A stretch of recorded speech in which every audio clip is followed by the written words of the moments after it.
اور وہ جو افضل البشر، افضل کائنات، وجہ تخلیق کائنات ہو، اس کے لیے کوئی رات کو جاگے اور وہ ساری زندگی عرش پر بھی جا کر اپنے امتی کو نہ بھولے. اب اگر ان کا امتی ان کے لیے رات کو جاگے تو قیامت کے روز وہ بھول جائے. ایسا انسانی قاعدے میں نہیں ہے. حضرات گرامی قدر، غلامان مصطفیٰ، عشاقان مصطفیٰ، میں اعلیٰ وجہ البصیرت اپنے مطالعہ، تحقیق و جستجو اور فہم و فراست کا ایک مختصر سا خلاصہ آپ کے سامنے پیش کرتا ہوں. وہ یہ کہ انسانیت کو دو تحفے عطا ہوئے. ایک تحفہ اللہ رب العزت نے دیا اور ایک تحفہ حضور علیہ السلام کی ذات طیبہ نے دیا. دو تحفے انسانیت کو عطا ہوئے. انسانیت کو بالعموم اور مومنین کو بالخصوص دو تحفے عطا ہوئے. آپ سوچیں گے کہ وہ دو تحفے کون سے ہیں جو انسانیت کو عطا ہوئے؟ تو قرآن میں ہے، میں نہیں کہتا، قرآن کہتا ہے لَقَدْ مَنَّ اللَّهُ عَلَى الْمُؤْمِنِينَ إِذْ بَعَثَ فِيهِمْ رَسُولًا. ایک وہ تحفہ ہے جو اللہ رب العزت نے دیا. وہ تحفہ کیا ہے؟ اس تحفے کا نام میلاد ہے. میلاد مصطفیٰ وہ تحفہ ہے جو انسانیت کو رب کائنات نے عطا کیا. اور اس میلاد کی وساطت سے جو سیرت ملی، قرآن ملا، سنت ملی. یہ قرآن اور سنت حضور علیہ السلام کا عطا کردہ تحفہ ہے. لَقَدْ كَانَ لَكُمْ فِي رَسُولِ اللَّهِ أُسْوَةٌ حَسَنَةٌ.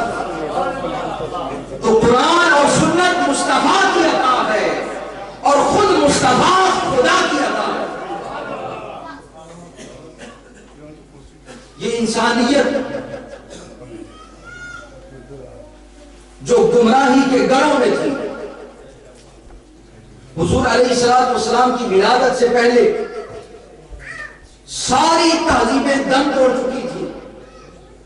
بابل کی تہذیب کا وجود نہ رہا تھا. قدیم یونانی تہذیب زوال پذیر ہو چکی تھی. گندھارا تہذیب مٹ چکی تھی. بازنطینی تہذیب کا وجود نہ رہا تھا. جب حضور علیہ السلام کی ولادت ہوئی، میلاد ہوا، تو پہلا پیغام انسان کو پیغام علم ملا. اقرأ بسم ربک الذی خلق. علم کے پیغام سے ولادت مصطفیٰ کا آغاز ہوا اور پہلی وحی مکمل ہوئی. علم الانسان ما لم یعلم. انسان کو جو دائرہ ہائے زندگی میں جہالت میسر تھی، اللہ رب العزت نے حضور علیہ السلام کے قدموں کے صدقے ساری جہالتیں ختم کر دی. اور علم کے نور کا وہ چشمہ سرزمین مکہ اور مدینہ سے پھوٹا اور وہ پھوٹتا چلا گیا. اس سے نہریں نکلی، ان نہروں سے ہیرے نکلے، جواہرات نکلے.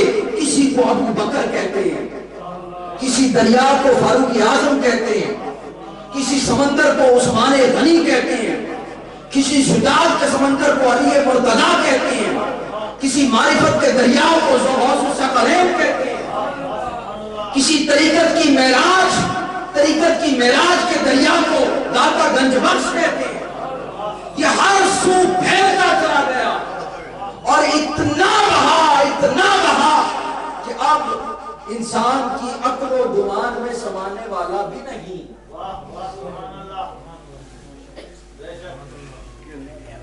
قرآن کا ملنا حضور کے سبب، قرآن کا نزول بڑی ہی بابرکت بات ہے، مبارک بات ہے. مگر انسانیت کو کبھی بھی قرآن نصیب نہ ہوتا اگر وادی مکہ میں 12 ربیع الاول مصطفیٰ کا میلاد نہ ہوتا. قرآن کا ملنا حضور کے سبب، اسلام کا ملنا حضور کے سبب، ایمان کا ملنا حضور کے سبب، ہدایت کا ملنا حضور کے سبب، عزت کا ملنا حضور کے سبب، نبوت کا ملنا حضور کے سبب، ولایت کا ملنا حضور کے سبب، رفعت کا ملنا حضور کے سبب، ہدایت کا ملنا حضور کے سبب، کعبہ کا ملنا حضور کے سبب، یہ سب باتیں اپنی جگہ حق، مگر میں یہ کہنا چاہتا ہوں انسانیت کو اگر خدا کی معرفت بھی ملی تو صرف اور صرف تاجدار کائنات کے سبب سے ملی۔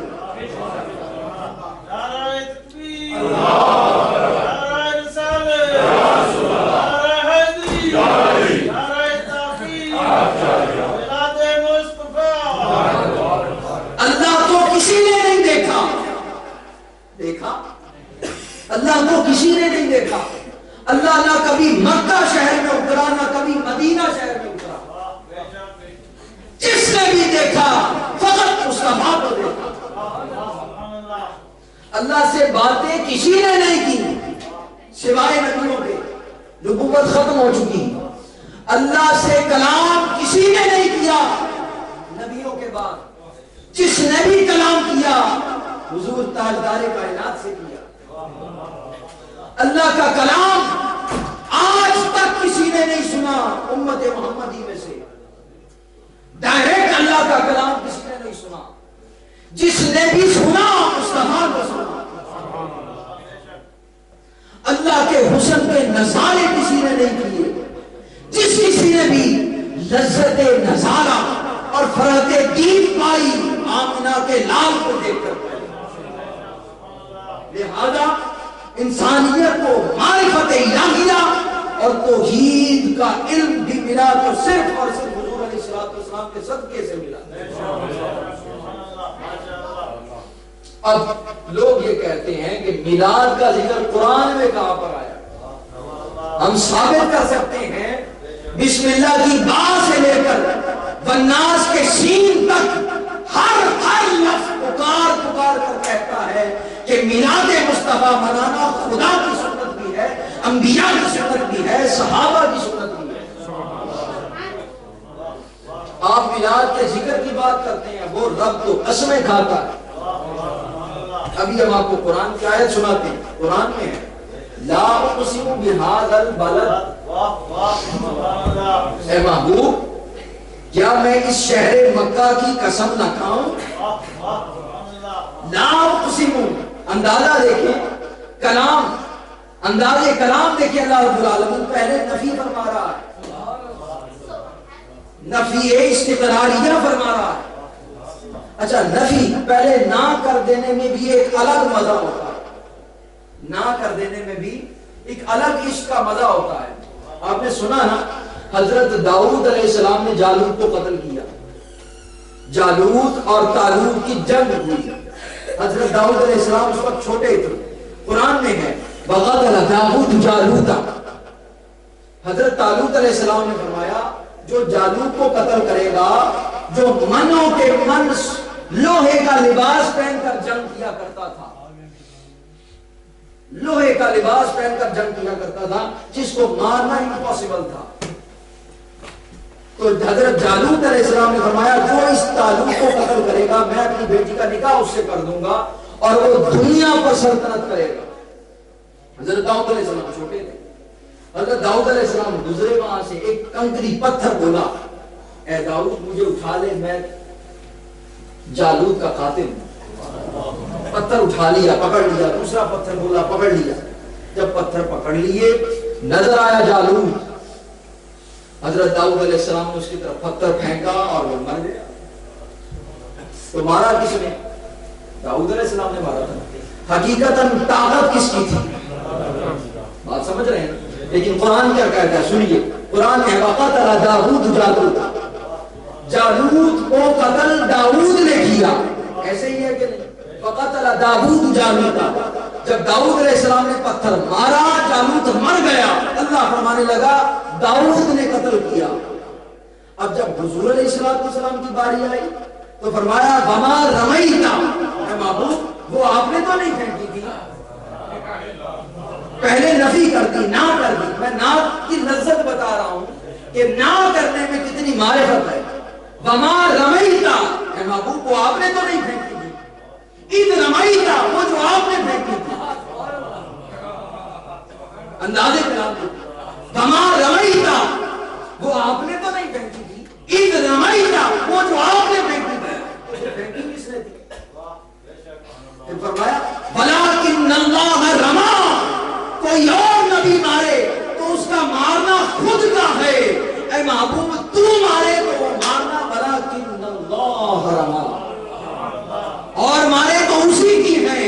یہ ہاتھ مارنا ہاتھ تیرا ہے، مارتا میں ہوں. ولیکن اللہ رما، وہ تو میں نے ماری تھی.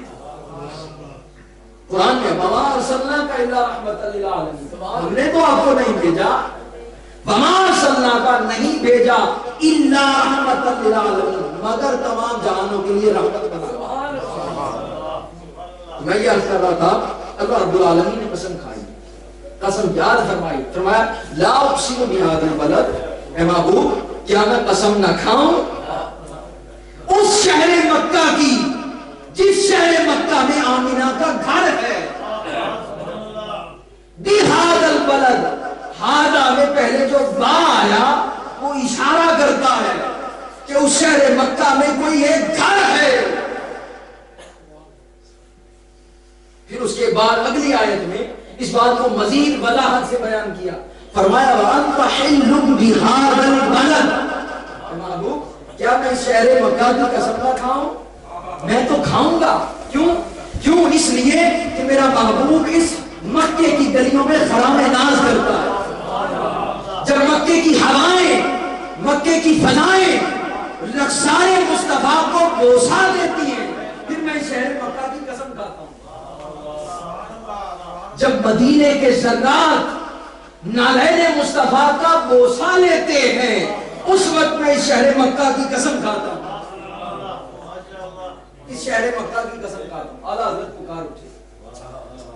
اعلیٰ حضرت نے نقاب سرکایا، پردہ ہٹایا مدینے کے ذرے سے، اور اللہ والے دیکھ لیتے ہیں، زمین پر بیٹھ کر عرش دیکھ لیتے ہیں. حضرت زنون بن ابراہیم مصری رحمۃ اللہ تعالیٰ نے جلیل القدر اللہ کے ولی ہیں، وہ فرماتے ہیں کہ جب میں زمین پر چلتا ہوں مجھے لگتا یوں ہے کہ میرے قدم عرش پر لگ رہے ہیں. اللہ والے تو سب دیکھتے ہیں، بیداری میں دیکھتے ہیں، تو وہ ذرات کی حقیقت بھی دیکھتے ہیں. تو اعلیٰ حضرت پکار اٹھے ہمارے درد جگر کی کوئی دوا نہ کرے، ہمارے دیکھے ہوئے ہیں مدینے کے ذرے، سنا دو مہر کو اب دعوی زیا نہ کرے. اللہ فرمانے لگے اے سورج سن. سورج سے مخاطب ہو کر کہا، سورج سے مخاطب ہو کر کہا اے سورج سن، اپنی روشنی پر ناز نہ کر. ہم مدینے کے ذرات دیکھ چکے ہیں، مدینے کے ذرات پر حجاب ہے. ایک حجاب بھی ہٹ جائے سورج تیری روشنی ماند پڑ جائے، ماند پڑ جائے. فرمایا وَأَنْتَ حِلٌّ بِهَذَا الْبَلَدِ، کیا میں شہر مکہ کی قسم نہ کھاؤں؟ میرا محبوب اس میں چلتا گزرتا ہے، اپنی خوشبوئیں بکھیرتا ہے. اور پھر اس کے بعد فرمایا وَوَالِدٍ وَمَا وَلَدَ، والد کی قسم. اب مختلف مفسرین نے مختلف بیان کیا، اپنی اپنی رائے احادیث سے اخذ کر کے، استنباط کر کے، استدلال کر کے، استخراج کر کے اپنے اپنے فہم و ادراک کے مطابق بیان کر دیا. کسی نے کہا کہ والد یہاں مراد والد حضرت آدم علیہ السلام. وہ کیسے؟ حضرت آدم علیہ السلام کی قسم کھائی اے آدم آپ چونکہ والد ہیں اس لیے آپ کی قسم کھاتا ہوں. وہ کیسے؟ آپ کو معلوم ہے حضرت آدم علیہ السلام کو جنت سے خارج کر دیا گیا، خروج جنت ہوئے. جب خروج جنت ہوئے دنیا میں آئے، سالوں قطار روتے رہے. کسی نے 350 سال کا، کسی نے 80 سال کا، بہرحال سالوں سال روتے رہے. مگر جب نگاہ یاد آئی یار کی، جب یار کی یاد آئی تو فرمایا، عرض کی اے پروردگار عالم اللہم بحق محمد اغفر لی خطیئتی اے پروردگار عالم اس محمد